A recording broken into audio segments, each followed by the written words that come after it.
I'm more thinking this bee. Hey everybody, this is Tag. MB. Yeah, and this is Life Done Free. Hey, we thought we'd put out a quick video and show you guys what happens in bees world. You know, every day's different. As you can see from the windows behind me, it's snowing. We're supposed to get about 7 inches of snow. So what goes on today is not what will go on tomorrow. You know, pretty soon we'll be in the gardens and, you know, doing those kind of things. But anyway, this is what goes on around here. So I guess. Come on. Yeah. Getting up. It's still dark outside. First things first, got to get the stove cleaned. Best time to do that is when it's still warm from the night before. Got to get the coals going so I can get some coffee going. Throw some logs in there. I went to get some kindling and came back and the fire already started. First time for everything. Yep, while B was busy, I thought I would go to Miami Beach. You know, it's a rough life and hope all's good back at the Homestead, but Miami's real nice this time of year. There's lots of change that has happened between living on and off the grid, but one thing that hasn't changed is housework, laundry, preparing meals.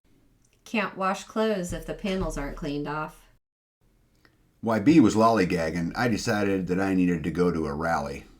I'm sure everything's getting done at home just fine. We participate in a local homesteading buyers club. I was helping unload some solar panels for a neighboring homestead. I really like this program. It allows us to buy in bulk and really save some money. Time to do chicken chores. You know, I come out twice a day typically, but since we are housing Grumpy Acres' chickens since their fire, I have been coming out a third time just to make sure everything's okay. With all the confusion, I think they're laying their eggs in just every location, so it's kind of like Easter. I'm hunting them throughout the coop here. I got to make sure that their water is fresh and clean. I've been giving them extra electrolytes and just checking their breathing. I keep this pool in here just to collect the extra water and that comes out of their waterers so that the hay underneath doesn't get wet. I give them water outside too, just so that they have lots of fresh, clean water. She was thrilled. I had to go to Washington, D.C. I'm paying a little extra attention to Milo. He's in this crate here.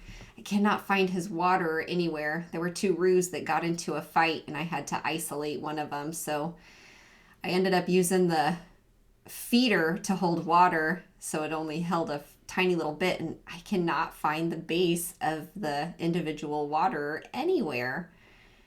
I ended up using that feeder again and then just dumping food right on the ground until I can get to the store to grab another one.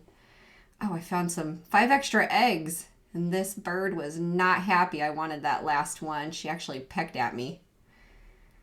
But we ended up with 22 eggs and actually a green one. Yep, so I thought while all this excitement was going on, you know, with the hen pecking and all that, that I'd make a trip to Las Vegas and go walk behind the scenes of the SHOT Show. If you've never been there, I'd go if I was you. You know, like I said before, housework is constant. With people and dogs in a confined area, there's always something dirty. Tag tells me he's working hard, and I want him to be proud. Speaking of Tag, I need to get dinner started. I have to get the fire going so it's nice and hot to cook on. That's one thing I have learned cooking on this wood cook stove is the temperature on the top has hots and cold depending upon where you place the pots. I forgot to lay out the ground beef, so I just put it right here in this Dutch oven. And now I'm going to start the seed potatoes. So while B was messing around, I decided that I would stop by CyberCon because the risk is real. In cleaning the house, I found the seed potatoes, so I have to get those started. They're going to go in the ground soon. Here I am just cutting them, trying to find the eyes and cutting them so that there's enough meat where the eye is so that I can use it as a full seed. Now, this is just a few of the potatoes that I have to get done this year. I thought that I would spare you some of the boring details, but I take them from here and I roll them in wood ash and then I put them in a cool, dark place until about March 17th, about St. Patrick's Day. That's what I shoot for to get them in the ground by.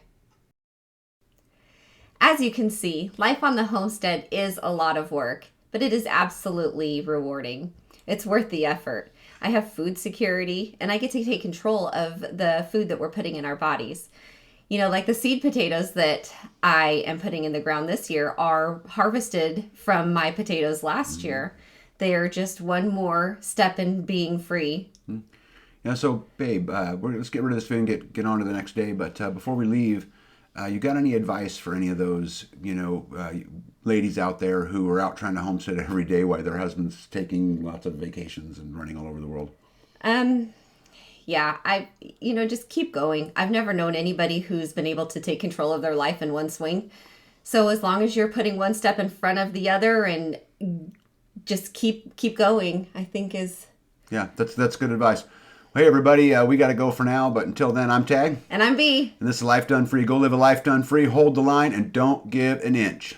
Out. Tag out. Be out. See ya.